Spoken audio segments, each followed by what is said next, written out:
Hello, friends, and welcome to episode 998 of the Juicebox Podcast.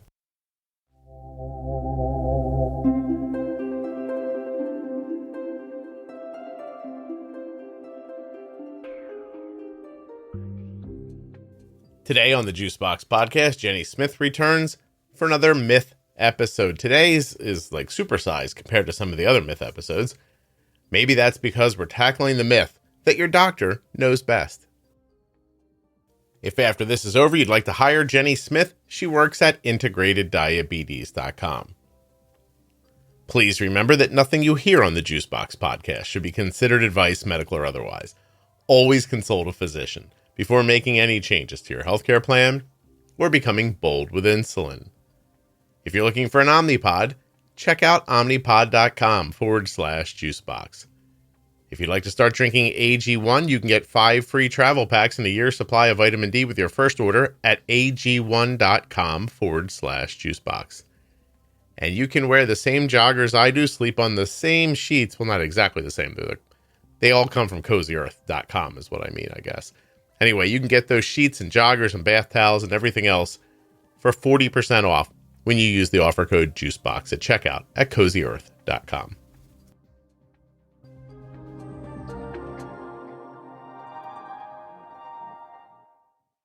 Today's episode of the Juicebox Podcast is sponsored by Touched by Type 1.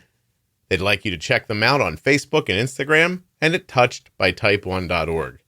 The podcast is also sponsored by Dexcom, makers of the Dexcom G7 and G6 continuous glucose monitoring system. My daughter is currently wearing the G7, and it's terrific. Small, easy to wear. You almost don't notice it's there. That's a rhyme. Dexcom.com/juicebox. The podcast is also sponsored today by US Med.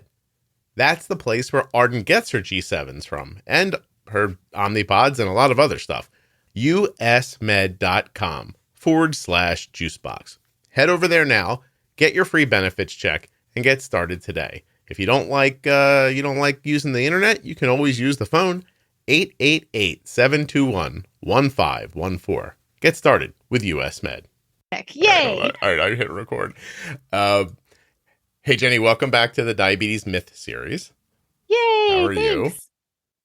I'm fine. How are you? Good. Oh, I'm good. It's Friday, so I'm very good. It is a good day. Yes. Friday's a good day. So we're going to tackle this one today. Your healthcare professional knows best. That's the myth. Oh, that's a fun one. Yeah, and it is supported here by so much feedback from people. And wow, it didn't come the way I expected. So you're basically, in this episode, going to hear a lot of people's stories about interactions they've had with medical professionals. And then you and I will banter about while we move from story to story. Does that make sense? Fabulous. Okay. Yes. All right. This should be fun. Well, yay. Okay. So, I've had coffee today. Let's go. I'm drinking water with, what did you tell me to put in my water? Oh, the electrolytes? I did that. Oh, good job. Do you like them? Yeah, they're terrific, actually. It puts a little flavor in the water, makes everything better. It does. I went with the which one did you tell Noon? me? The N-U-U-N? Yes, I did. Yeah. So I put the water in, I drop in a tablet, fizzy, and go. Fabulous. Okay, so I'm going to point out some obvious ones here based on the feedback. Apparently, a lot of our dentists and eye doctors fancy themselves diabetes professionals. So the endless things here. My eye doctor asked my daughter, has she checked her blood sugar today? Because Jenny's laughing already. Okay. So I was like, wait, well, first of all, we have a CGM and she checks her blood sugar all the time. She has type 1 diabetes. And that was it. He didn't know what they were talking about. Just heard diabetes and said, did you check your blood sugar today?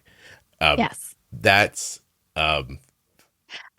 I feel like where it kind of stems from is the fact that they know they have questions that they have to ask, right? Mm-hmm. And they're on a typical intake form, this being one of them that coincides with a diagnosis that is on their medical history, right? Yep. And so they have to ask a question about which they really don't have good education at all, because they are in a dentist or an eye doctor or even potentially like a podiatrist.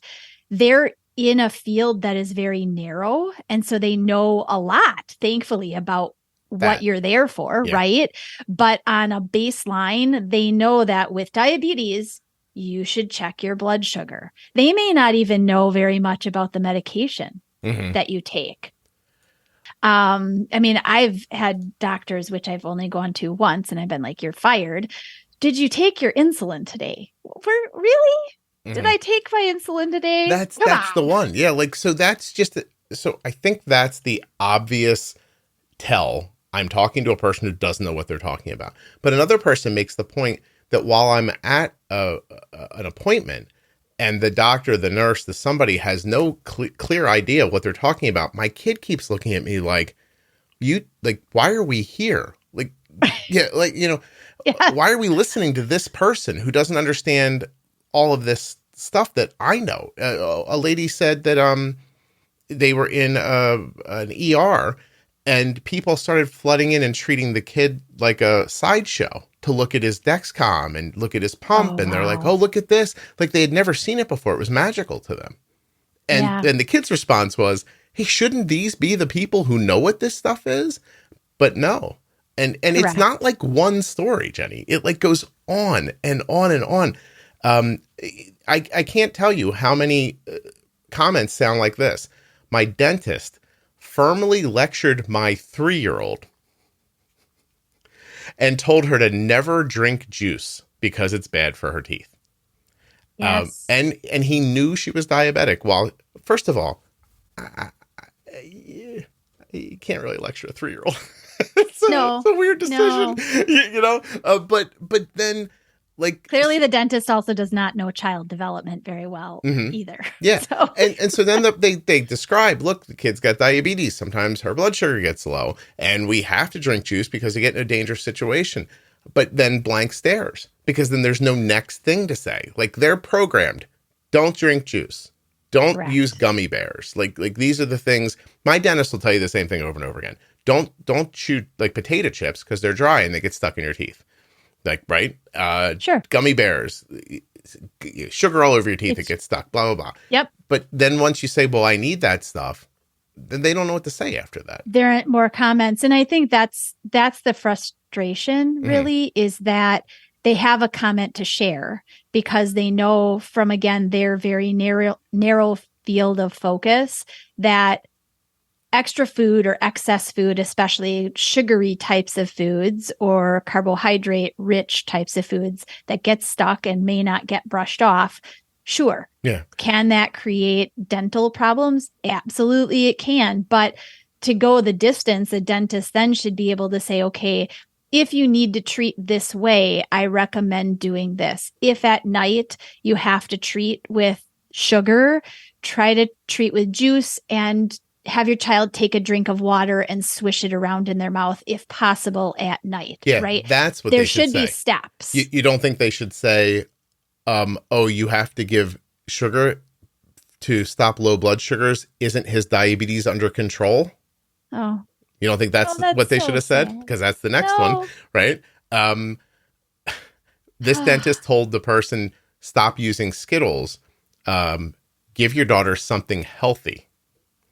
And she's like, so what am I supposed to do at 3:00 in the morning? Exactly. Right. Yeah. What am I supposed to do? I think what it honestly boils down to is, again, the general public, including people who we think of as being well educated, right? Have advanced degrees, have advanced medical type of degrees. It boils down to even them not having a basic idea, whether it's type 1 or type 2. From a dental perspective, at some point, someone may need to use sugar, right? So they should have an understanding that if they know the impact of sugar on the teeth for this population of people, they should have an extra explanation to what to do. Well, this person was told, the dentist told me, my old dentist told me, You're an adult and you should know better than to have a snack or drink juice at night. And then went on to say that diabetics don't actually have to monitor their glucose at night because, and this is a quote, that's not a thing. Well, clearly that was their old dentist. Yeah. And now I don't know if they mean old as in age or if that means they meant old, like we got rid of this person. Yeah, after we stopped going to that dentist. But being serious, the responses here about dentists and eye doctors go on and on and on. And I do, listen, my expectation is this, eye doctors especially, they're thinking type 2. They've been trained to look for problems in your eyes, right? Yes. And their expectation, a lot like when I talk to emergency room workers, is that a lot of the people that they see don't have grade A1Cs and stability. And so, and it's always the example I always use is that my friend is a police officer, and through the course of his day, most of the people he meets are trying to get over on him one way or the other.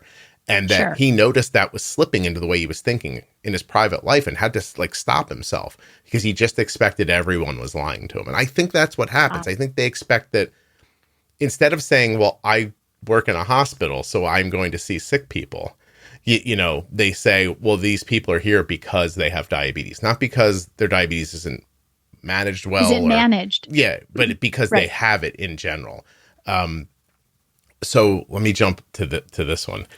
Hold on a second. Where is it? Sorry, there's so much here. But this one must have like yellow highlighting around it or something. I'm jumping over, sticking out for you. I'm literally jumping over all the repetitions. My 7-year-old was yelled at by her dentist. And then I was told that you need to call her doctor and regulate her numbers. And that's a way to get you to come back to the dentist. Well, that's where that leads into all of these comments from people that the amount of people who have been asked, are you stable? Oh. Are you regulated? Are you that language right there in all different kinds of settings? And we can even go back to some of the other myths where that was also stated, whether it's how do you deal with comments coming from people that are just outright, they're stupid. I'm sorry. I hate that word, but they are stupid comments, right? So it kind of goes back to the idea that at some point you should know enough to be able to have this quote unquote regulated or stabilized. And I don't know how to break that. I don't know how to break that idea that at some point it'll all just work itself out and you won't have to deal with lows or high blood sugars or, you know, any of the stuff that clearly these medical professionals think is possible. Yeah. No, it's tough. I mean, this is going to lead really well. People don't know who are listening, but when you and I are done recording the myth series, we're going to move on to some stuff for doctors. And so I think I might hold on to some of these actually, so we can go back around. That would be fabulous. Yeah. Actually. It really is interesting to see this feedback from people. And the older, what I'm seeing here is the older people are, the longer they've lived with diabetes, the more of these experiences they've had. And it just doesn't stop. Like, you're too old to have type 1. You're too thin to have type 1. Like, all of that stuff just keeps happening. You don't have type 1 diabetes. You were diagnosed in your 50s. Or that's what a dentist told somebody? No, now we're getting into doctors. Oh. Yeah. This woman was told the worst thing that she said ever happened to her was the doctor told her that she has a progressive disease and it will get worse. Like, she's going to deteriorate is what she was told. And that's not that long ago, by the way. This was told to her. Oh. Yeah. And this is where I feel like, as an educator, I truly feel so sad that I wish that I could just announce like a big announcement that every single person could hear. Yeah. Like, could you please keep your comments and really do your learning before you make a comment about something, right?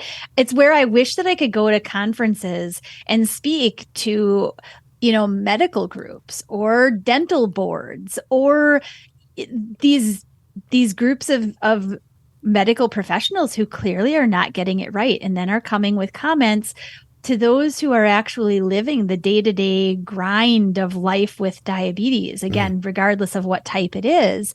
I'd like to be able to just stand up and be like, look, can you please get your information right? Don't flap your lips unless you actually know what you're going to say. Yeah. Listen, I was invited to talk at one of those things, and when I told them what I wanted to talk about was how I've been able to communicate with people about diabetes and help them, they told me that I wasn't a doctor and I couldn't talk about that subject. Right, you didn't have the credentials. Yeah, I could come in and be like a famous person and just say blah, blah, blah bullshit and fill a room for them, but they didn't want me to say anything real. So I didn't go. So, right. Yeah. So I don't know how they're the gatekeepers. They are. Yeah. So they're absolutely. Even if you could get in there and you started talking, you might get a tomato in the face and you'd be out of there in 5 seconds anyway.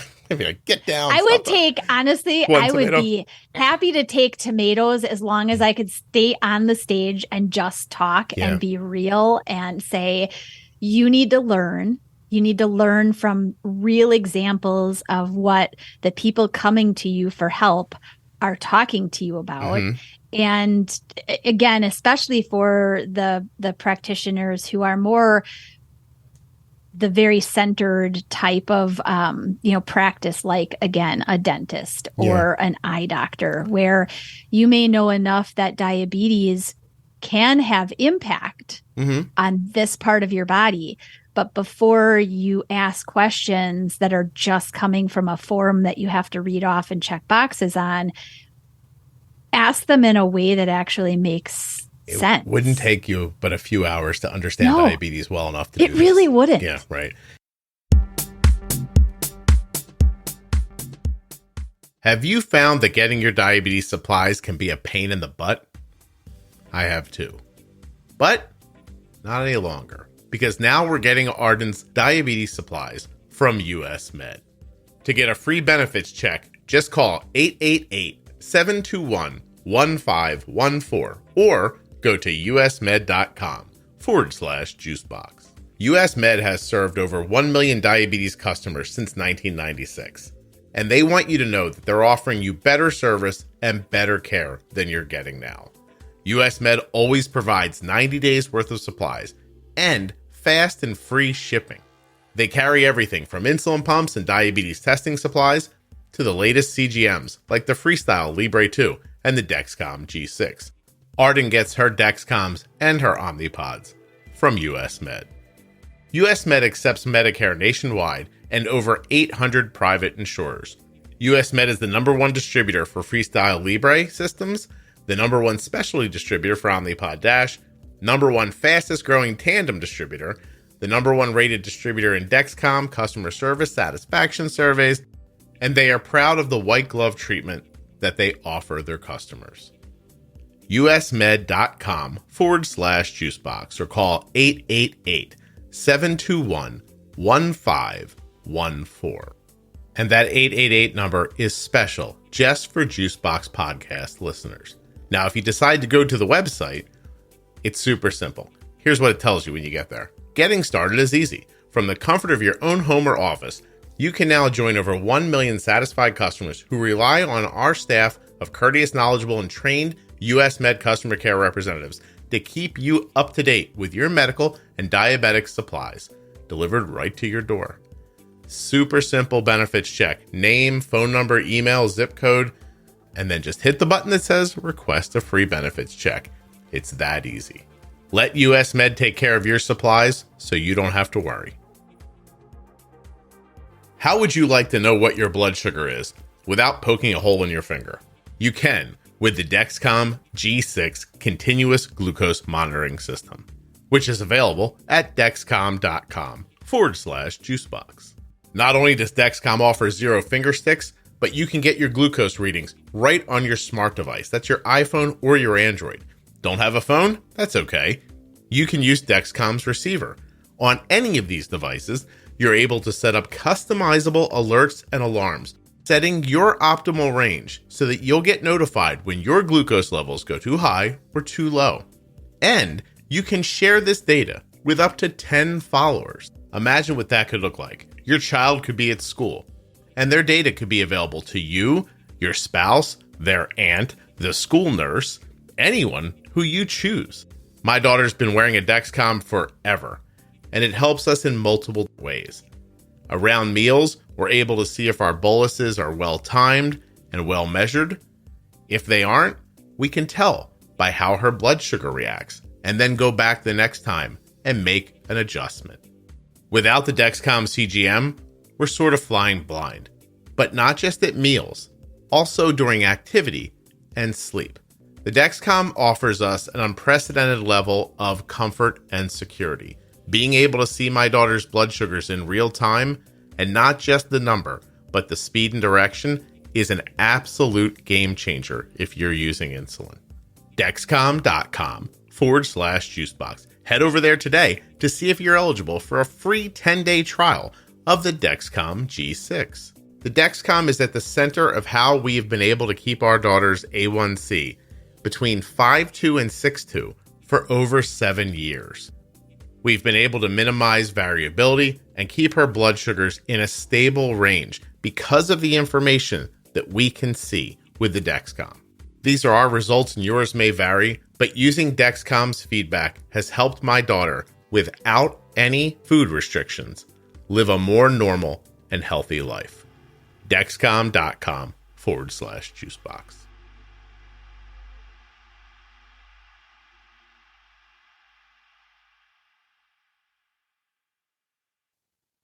Here's a very specific answer. This woman is a 35-year plus type 1. She said she goes to a regular doctor, or to a dentist. She has gingivitis. The doctor, with no access to her medical records, no knowledge of her time and range or A1C or anything else, says, tight control of your diabetes can prevent this. And just that's the only thing they said to him. So she went to another physician.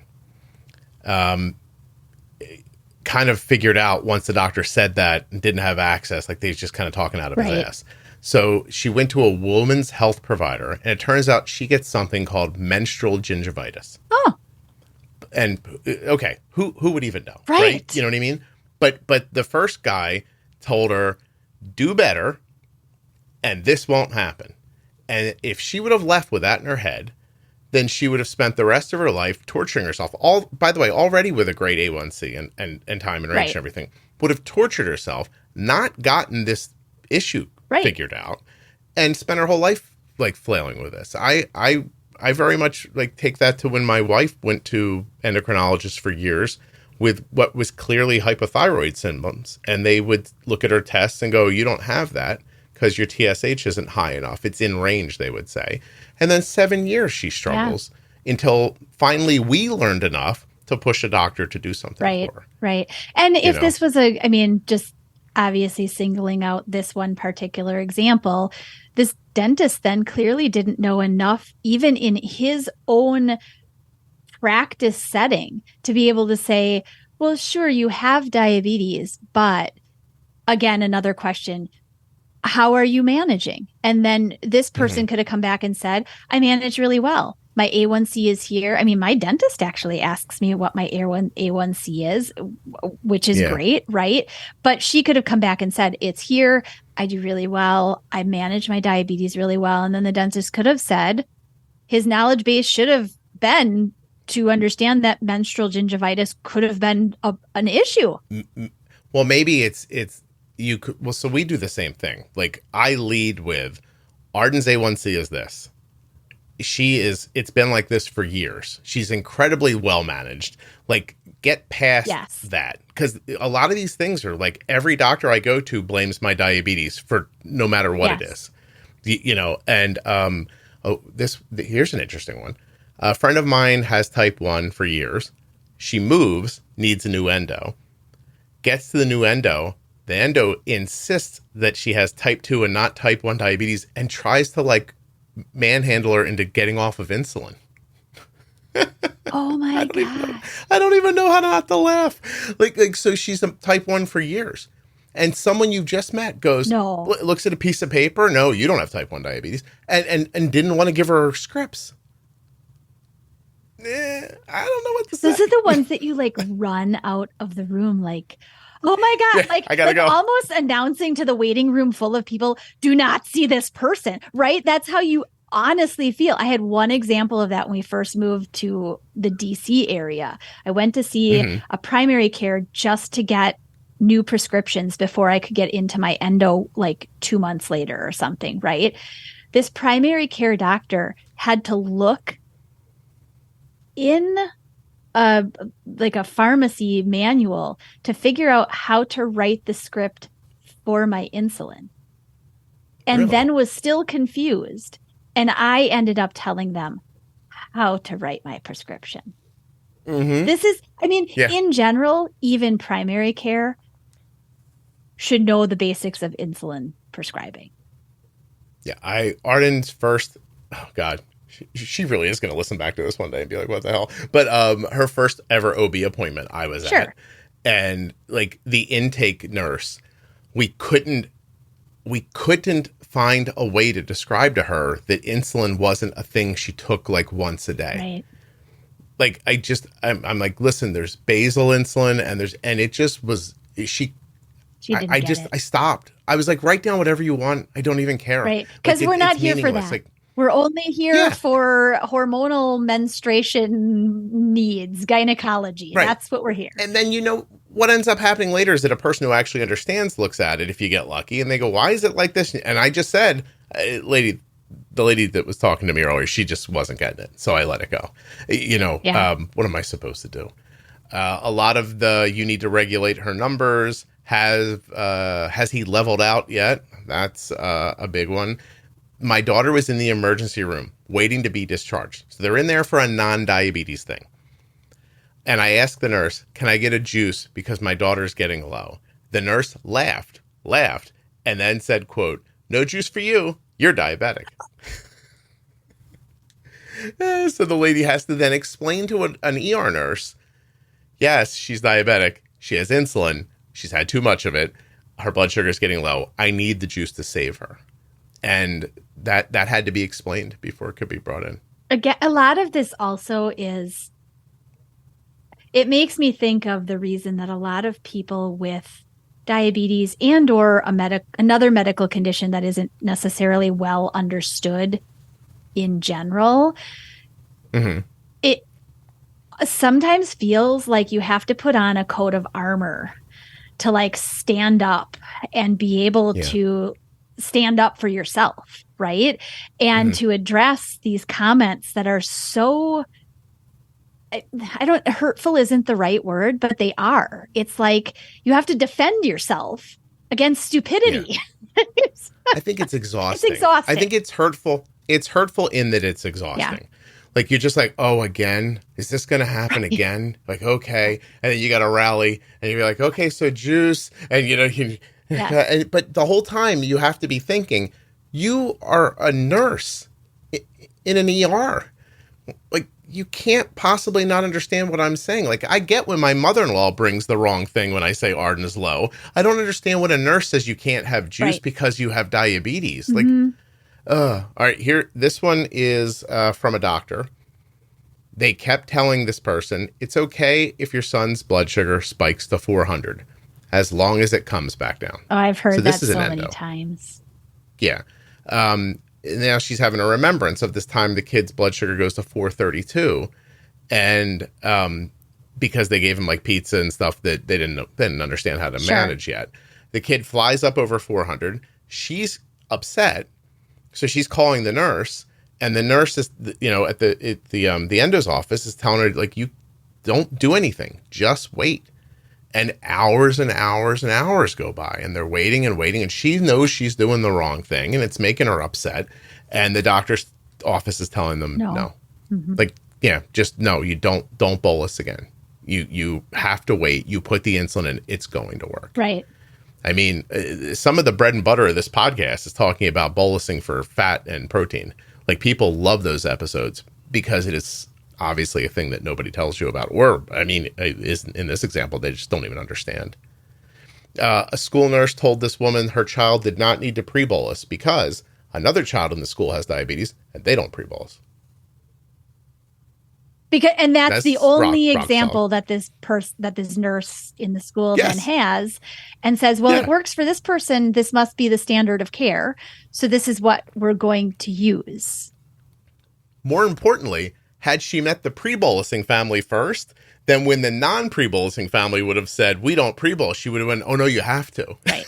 Because the other person I know already does it. Like, that's just stupidity. That's not being able to work through. Well, that's also thinking. like saying, well, you have this condition, you should be using this medication, right?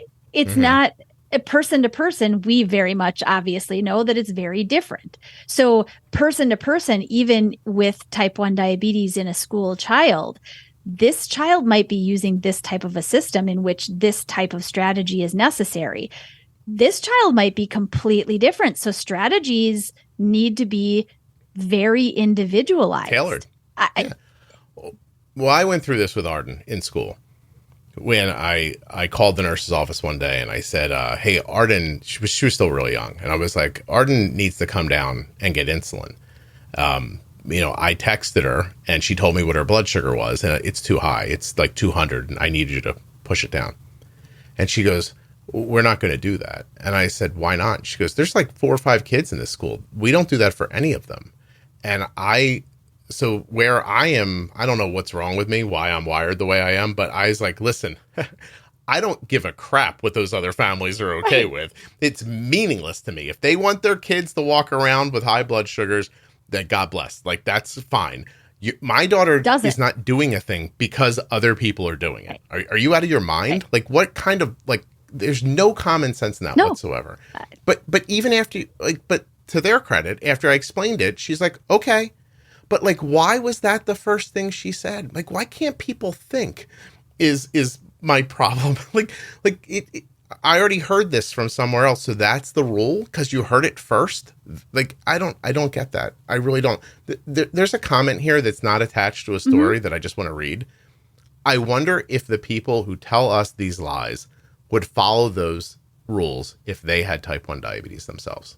Well, and it's great because, quite honestly, even if they learned a little bit about type 1 diabetes, they would change their tune very, very quickly. I think it also makes people, I know myself, as I think about it, in going into any new healthcare provider, someone I've not seen before, as I said before, I sort of, on a subconscious level, I know that there's going to be explanation that I have to bring in that I feel really frustrated about, that I have to provide this, almost this education session in just like a 2-minute conversation to get them to understand that please don't offer me information because I don't need your information. Like, I'm here for this.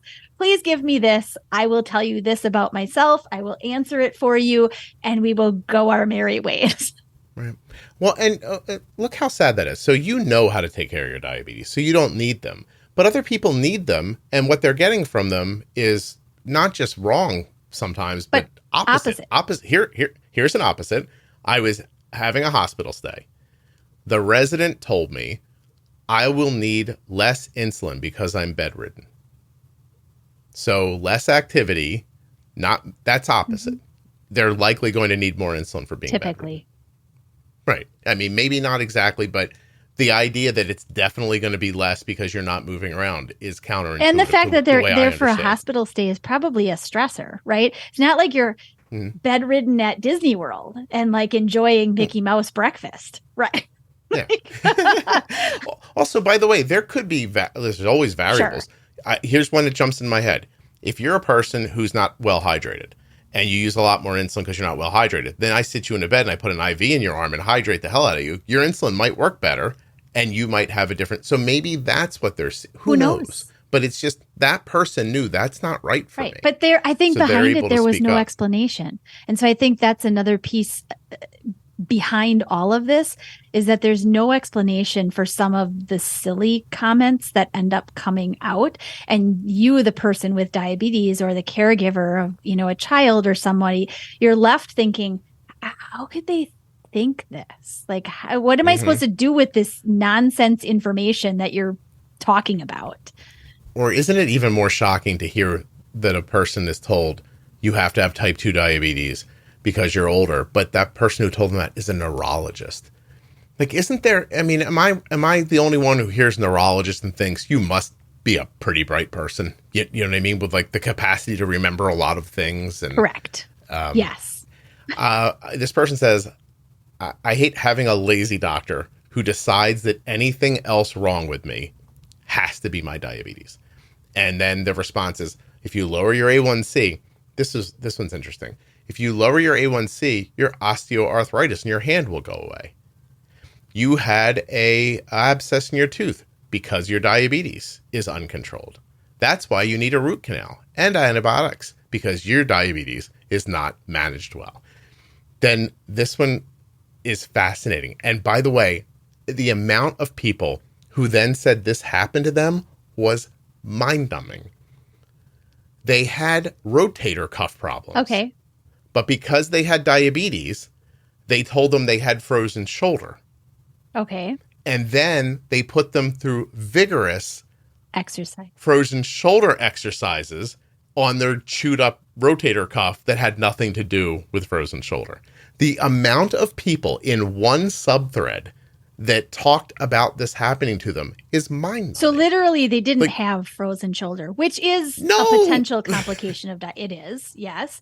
But they actually didn't have frozen shoulder. They were told that they did when it was really more of another issue. They all had rotator cuff tears. And it was nothing. There's 4 people here saying that. They all had rotator cuff tears. Their doctor said, oh, you have diabetes. This is frozen shoulder. And then they get, I don't know how people know, like they want to break up that. Sure. That what am I thinking? The scar tissue, right? Mm-hmm. Yeah. And so they do these and if you've ever had a torn rotator cuff, which I have had, so thankfully I have a good feeling about this. It's incredibly painful, and moving your arm makes it a lot worse. So this one lady did it for a year. Oh. And then finally the doctor was like, oh, let's take an image. Oh, your rotator cuff. Wouldn't you do an image to begin, right? I don't know. Yes, I would think so. Like if you're going to diagnose anything, I mean, you don't, right? I guess you see, but this is what people talk about over and over again. They see the diabetes first. And then their mind runs to those ideas. That I always you see people online talk all the time. Like the phrase, are you like real person sick? like I don't feel well. Are you a real person sick? Do you have a cold, or is this your diabetes? Like that's a thing people say. And I think that's an example of the doctor just skipping over a real person sick and going right to, well, you have diabetes, so this must be that. That's it. This conversation about the shoulder thing goes on forever. Oh, here, in the same vein, I went to the ER with sepsis. This is a serious thing, but they told me to go away, control my glucose levels, and I'll be better. What? So they didn't. She had sepsis. They didn't take time to realize she was septic. They just tested her blood sugar and told her that was the problem. And it was probably high because she had sepsis.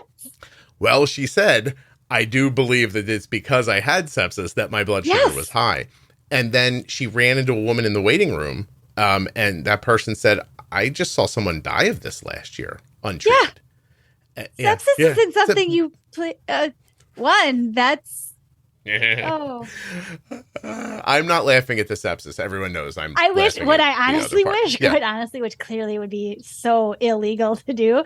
All these people are like, "Don't go to this establishment. This doctor did this." Or did this. I mean, clearly, we can't do that. But I mean, really, wouldn't you want a list of all the people that clearly are not good to go to? You're saying like the way you can Google sex offenders and they come up on a map. Yeah. I get what you're saying. So sorry. No. I did. Yeah. Okay. Hold on. Yes. Please don't post your doctors. We don't want to deal. Yeah. I don't think we're supposed to do that. Like, let's not do that. I'm not calling for that. A nurse in a hospital said, "Would you like some honey in your tea?" I know you have diabetes, so you can't have sugar, but since honey is natural, it won't affect your blood sugar.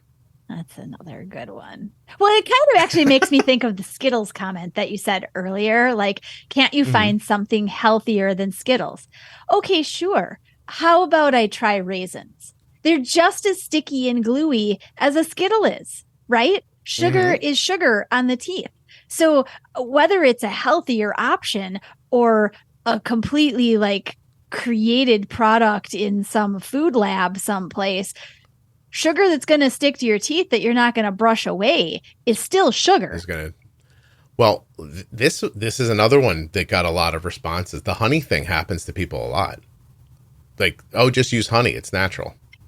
That thing. This person said, I was going through the grocery store line and my bagger kept complimenting me on my healthy food choices, but then got to my Truvia and told me I have to put this back and get honey because that would be better for me. And she's like, well, I have diabetes, so I'm not. And they're like, yeah, but this is a chemical. And, I know. I don't know. It's just, the amount of people I think that, again, want to give what they think is going to be helpful information because out of the goodness of their heart, they just, I know a thing. I know this thing. I totally want to share this thing with you with no knowledge of what you or somebody else is living with or dealing with. They just want to spew their information. Yeah. I already told you this one. Here's one. This is more generalized. How many people are told that quote unquote tight management is not possible without it being a huge mental load? I think a lot. Like that happens a lot, right? Like, so people are told, don't take that good care of yourself because it must be upsetting to you to have to focus on it like that. So are they trying to say trade mental health for physical health? That's what it sounds like overall. So I'll be happier as I'm dying. No, that won't happen. When you're dying, you definitely won't be happy. So, hold on. So I get I guess I get the high level idea. Yes. Like, don't tax yourself too much. But when I see this said to me, it's very frequently by people who will later tell you, I'm not taxed by it. Like, I figured it out. I'm doing well. My A1C's in the 5s. Right. And then they go to a doctor's office and they're told, stop. Like, I want your A1C higher. Those words come out of people's mouths a lot. Yes. Yeah. And I think there is, the mental component of managing, absolutely. Could it become overwhelming if you really are over the top in like consistently like click, click, click, click, click. I got to see, I have to see, I have to look, I have to do this, I have to adjust this, I have to do this, blah, blah, blah. And you never really do learn how to get to that.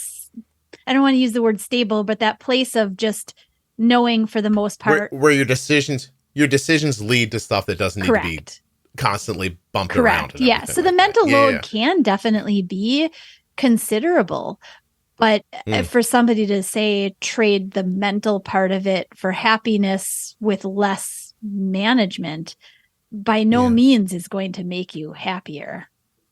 Also, wouldn't you start off by asking, do you find this too taxing? Right? Yeah. Because maybe the person would go, yes, actually it is. But for the people who go, no, I'm good. Like, thanks. Like, you just are assuming that because my numbers are lower than other people's, that I must be putting a ton of effort into it. Oh, that is what it is. Yeah. Okay. Yeah.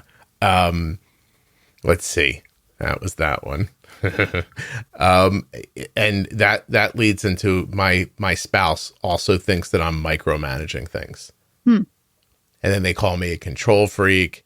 But the person says, but I'm less stressed now than I was before. Right. Because I'm seeing blood sugars mainly between 80 and 130. My mom told me that I was being too hyper about this. My son's endo is good because he has type 1 himself, but still the nurses are not helpful. Yeah. Isn't that interesting, right? Like the doctor knows and somehow the staff doesn't know. And I think there's a different level of understanding there to a degree. I've also always thought that nurses or the other support clinical staff within an endocrinology practice, they really should be well schooled in that particular medical condition, right? Yeah. And so I think that's where a little bit of that lack might come in. Maybe you do have a really awesome endo or nurse practitioner or PA who does get the diabetes part of it the way that they should, but the support staff may not. And it is frustrating. I know. My neighbor is a nurse and told me, quote, "At least you'll never be fat." Oh, what I don't kind even of know what that comment means. is that? I don't know. Is it easy to be a nurse? What is happening? It seems like something that would be difficult to accomplish. It's not an easy, no, there's a lot of schooling that goes into being a nurse. Yes. I don't even want to dig into that because I don't even understand what that means. Like type 1s. Oh, she just means type 2s. I don't know even what that means. Oh, God. I don't even know how to pick that one apart. I went to pick up my prescription and the pharmacist told me no one needs to check their blood sugar 8 to 10 times a day for test strips. And then went on to say, I doubt your insurance company is even going to approve such a crazy amount of test strips. A crazy amount. You're crazy. I actually had this as a personal experience at my pharmacy. I did. And Did you really? I did. I wrote a letter to the company. I was so angry. I had gone to pick up my test strips and my order is for a good number of test strips, right? Even though I have a CGM. Right. Who knows about the zombie apocalypse? Right. Still need so I was standing kind of outside of the area where they're filling and there's an open window and like the pharmacy techs and the pharmacist can have discussion. And this pharmacy tech was looking at my order. I know it was my order because I was the only one there. And the specifics of the order for the number of tests a day, she actually said something to the degree of what this comment is. Not knowing that I was there and that I could hear, she was like, what kind of person, why would you even need to check your blood sugar this many times a day? That just seems outrageous. And I was like fuming. I was so angry. And I was like, keep it together, Jenny. I was like, this is going to their corporate office. I was so angry about just the comment. And so I wrote a letter and I got a really good, I got a really nice letter back. And whether it's that this person doesn't work the same shifts or whatever, I've never seen this person there again. Whether they got let go or had significant discussion or whatever it was, but I was fuming mad. Do you think the nurse was let go who told someone their 3-year-old didn't need a snack because the pump was going to stop the low from happening? The adult said there was a lot of insulin on board left. They told me that I was over managing him, didn't know what I was talking about, and the pump takes care of everything. So literally this person was refusing to provide a treatment to help. Them. Yeah, we're going to end up here with some, after this one, we're going to end up with some school nurse stuff. So, but you have to hear this one. My son had his first seizure from diabetes from a low when he was 9 years old. To complicate things, we had been doing karate the night before, and I was afraid that maybe he had hit his head too hard being thrown. Okay. They live in a rural area, and they went to the emergency room after giving him glucagon during the seizure. The ER doc had already been eyeing me because I'm a large-bodied person, and I was getting judgmental looks. Then the CT scans came back, and I guess they were clear. They were clear. And the doctor said, the CT scans are clear. And then, quote, if you guys just stay clear of the moo-moo burgers, this won't happen again. And then while he was saying that, he was tracing, oh my God, I don't usually get thrown off by this Oh stuff. my God, I'm thrown off by the moo-moo burger comment. Well, while the ER doctor said, if you guys just stay clear of the moo-moo burgers, this won't happen again, he was using his finger to trace her form in front of her. Wow, that threw me off. He walked out before I could muster up how to explain to him that one, obesity doesn't cause type 1 diabetes in children, that two, my child is actually adopted, and that fast food doesn't cause seizures. Oh She my. said, well, yeah, he still works at the hospital, she said. She had to go back and refuse to see him. Oh my God. And she did write a letter too. Anyway, I actually made me upset. That makes, and I'm crazy? so sorry to that person. No. I always tell people, like, when I'm working with, people on Zoom, obviously, and sometimes there's a very like emotional conversation, and sometimes people just get teary, and I'm like, I wish I could give you a hug. I'm so sorry. That one threw me off. It sent that like, I got that pins and needles through my chest. I think I was mad. That was really something. Okay. So the school nurse. Oh. You either get a good one or you don't. I don't know another way to say it. I know. I was going to say there are really, really awesome. There are some really great ones. And oh my God, there are. Yeah, no, there absolutely are. We ended up having good ones. I've heard of school nurses who have bought iPads with their own money to follow Dexcoms, things like that. But this person points out, you're going to get told by the school that the school nurse is trained to handle the problem, and that really might not be the case. So advocate for I don't yourself. think might is that it may very well not be the case. You will very likely have to go in and educate in your individual nature of need, because even if the school nurse has had experience with a type 1, like you said before in that example, which astounds me, no one will need the same management.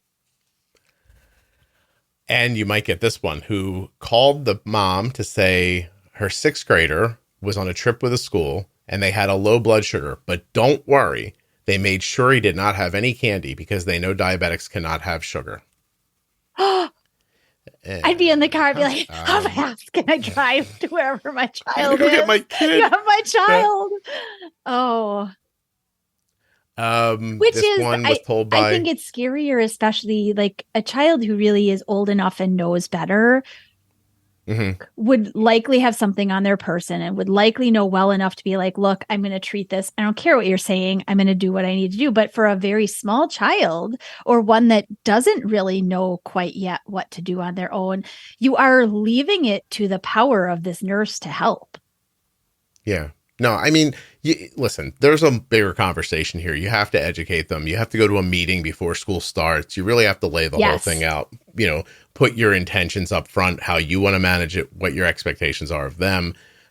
It's a very delicate dance. I think I've seen often too, especially since school is really coming up for a lot of people. I see the discussion about 504s and all of the different plans and everything. And what I've seen work the best, quite honestly, is what I call a decision matrix.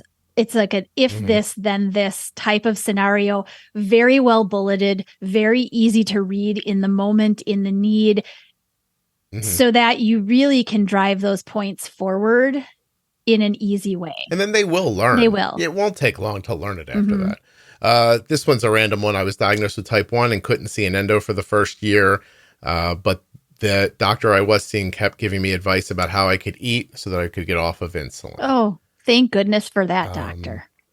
Yes. I'd like to talk to that doctor. Maybe he can teach me how to eat so I can. Yeah, maybe you could get rid of your type 1 too. That'd be lovely. Why is she bogarting this doctor who has all the great information? This is a long one. I'm going to kind of synopsize a little bit because I think it makes a point. This person said that they were diagnosed for less than 90 days. And they got nothing, like no information. It happens to adults all the time. I know people like to say all the time, it's so hard for a kid to be diagnosed. It's hard for an adult to be diagnosed because they're like, here's insulin, good luck. Right. And that's it. This person found the podcast, and this is not me just like trying to say something nice about us, but taught themselves what to do. And then use that information moving forward to shape how they were being managed by the doctor. Like by having like information and knowing what you want, she was able to say, look what I've accomplished. This is how I accomplished it. I'd like to keep doing it like this. Yeah. And then what you don't know will happen, but trust me, I know what's going to happen, is the doctor's going to be relieved that they don't, because I mean, you've just heard these stories forever. They're going to be like, finally, one of them I'm not going to mess up. And like, and then they're going to be thrilled to help you. Correct. So, yeah. And help. And maybe if you really have a good doctor there, maybe they will be very willing to ask you questions so that they can also learn more and help someone else who doesn't have the knowledge that you brought in, right? Maybe if they're a really good doctor, I also think that the doctors are like, thank goodness this one's going to help my ratings go up, right? Somebody's going to have liked me. This one's going to show that I actually know what I'm talking about. Jenny, do you have a couple of minutes to just rapid fire through some miscellaneous ones at the end here? Yeah, I've got about 5 minutes. I don't know what this one means. My 10-year-old was getting her annual labs for celiac and thyroid. The phlebotomist said, at least you know she won't grow up to be a junkie. I don't know what that means. Listen, I don't know. I was told by my doctor not to feed my son too much rice because that will make him get diabetes. And this person already had diabetes? Oh, good. Yeah, I don't know. So this is the stuff that people said that they hear. It's just diabetes. It happens because of diabetes. You need to get off of that stuff, referring to insulin. All of my health problems are blamed on being diabetic. At one point, this person had a brain bleed, and they were telling them that their blood sugar is why they have a headache. That almost made me curse. I'm sorry. That was... I know that they have to label me as uncontrolled for insurance reasons, but I work so hard and it really feels like a slap in the face. Yeah. So this person sees their chart and they say uncontrolled. Yeah. Also, we didn't get into this, but I think a lot of this, and maybe we should find a place to get into this in the podcast, but the ADA is still saying 7, right? For an A1C. I think that's part of the problem too. Let's see. I've been told that I can't do things because I have diabetes. Oh, your A1C is so good. Are you sure you even have diabetes? Oh. Not joking. Right, it's all gone. Now that I've got my A1C at this 5.2 level, clearly I no longer have to do anything. Hallelujah. I fixed it. Yeah. This person said they had a video of their kid online and they had on a pump, and a conspiracy theorist told them that they were turning the child into an antenna. Oh. That was interesting. I don't like hearing the word diabetes because I don't think it's funny. I was once told I had asked if I had cancer because I saw my pod. That's actually, I guess people wouldn't know that. I know this because of my mom. There's a chemo drug that you're supposed to get for like 24 hours after, and they put it in an Omnipod. It's not, I mean, Omnipod, Insulet makes them. You know what I mean? So I've seen the commercials. I with the rare amount of television I see. Okay, once I was like, really? They're using the pods for something else? That's amazing. So, yeah. I was called a drain on the healthcare system by a doctor. Oh. Yeah. Wow. I don't know. I can't do much more of this. This goes on and on and on forever. This is pages and pages of responses from people. This is just, it goes back. I think it was probably within the first 1 or 2 of the myths that we did. Something about comments, whatnot. And I said, even my kindergartner has learned the whole zip it, lock it, put it in your pocket, right? Like, come on, Shut up. Just don't speak. If you're going to come out with something that's absurd, just please think first. Yeah. I've been told I'm a helicopter mom for taking good care of my child's health. Okay. And I'm going to end on this one because this is the end all of them. I mean, in my mind, it kind of is. And honestly, I can't keep scrolling. Like, it goes on for freaking ever. Although, hold on. When you're 9 years old and you have a low blood sugar and your dad hands you a Coors to fix it. Hold on. Here's what I'm ending on.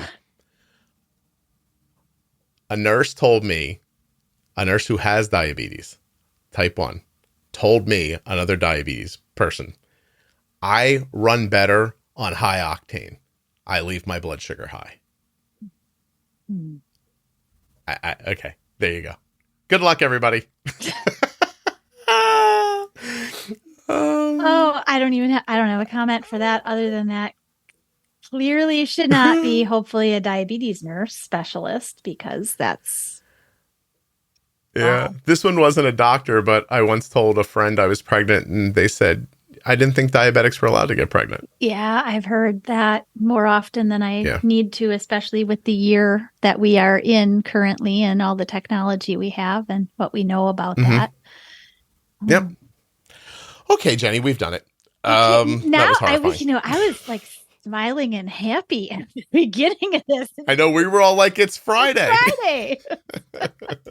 All right. I think it's obligatory to say not every doctor doesn't know what they're talking about. 100%. There are really good physicians. There are really good nurses. There are really good health practitioners out there that really do what they are aiming to do for the benefit of the people that they're working with. Yeah. Absolutely. But this clearly demonstrates that it exists and there's more than a little bit of it. And it's my intention to present it to you to say that if any of this stuff or something like this has happened to you, you have to go get a better doctor. Absolutely. That's really why I'm putting this here. Yes. So I hope everybody enjoyed people's stories of ridiculousness, but thank you. Have a good weekend. You too. Bye. Bye.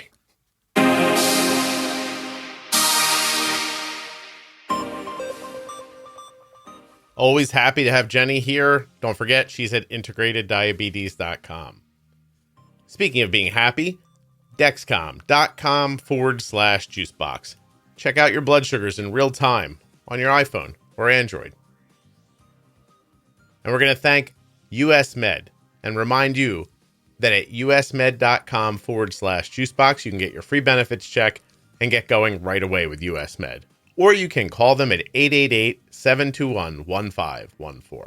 Well, this was episode 998. Tomorrow is 999 with Arden. It's her third appearance on the show.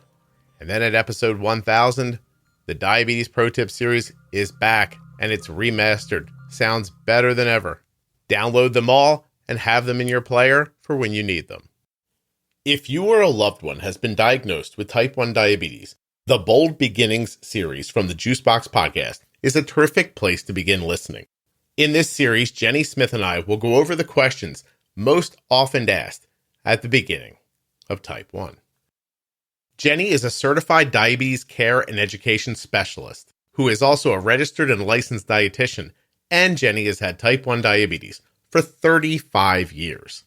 My name is Scott Benner, and I am the father of a child who has type 1 diabetes. Our daughter Arden was diagnosed in 2006 at the age of 2. I believe that at the core of diabetes management, understanding how insulin works and how food and other variables impact your system is of the utmost importance. The Bold Beginnings series will lead you down the path of understanding. The series is made up of 24 episodes, and it begins at episode 698 in your podcast or audio player. I'll list those episodes at the end of this. To listen, you can go to juiceboxpodcast.com, go up to the menu at the top and choose Bold Beginnings, or go into any audio app like Apple Podcasts or Spotify, and then find the episodes that correspond with the series. Those lists again are at Juicebox Podcast up in the menu, or if you're in the private Facebook group, in the featured tab. The private Facebook group has over 40,000 members. There are conversations happening right now and 24 hours a day that you would be incredibly interested in. So don't wait. Check out the Bold Beginnings series today and get started on your journey. Episode 698 defines the Bold Beginnings series. 702, honeymooning. 706, adult diagnosis. 711 and 712 go over diabetes terminologies. In episode 715, we talk about fear of insulin. In 719, the 15-15 rule. Episode 723, long-acting insulin. 727, target range. 731, food choices. 735, pre-bolus. 739, carbs. 743, stacking. 747, flexibility. In episode 751, we discuss school. In episode 755, exercise. 759, guilt, fears, hope, and expectations. In episode 763 of the Bold Beginnings series, we talk about community. 772, journaling. 776, technology and medical supplies. Episode 780, treating low blood glucose. Episode 784, dealing with insurance. 788, talking to your family. And episode 805, illness and ketone management. Check it out. It will change your life.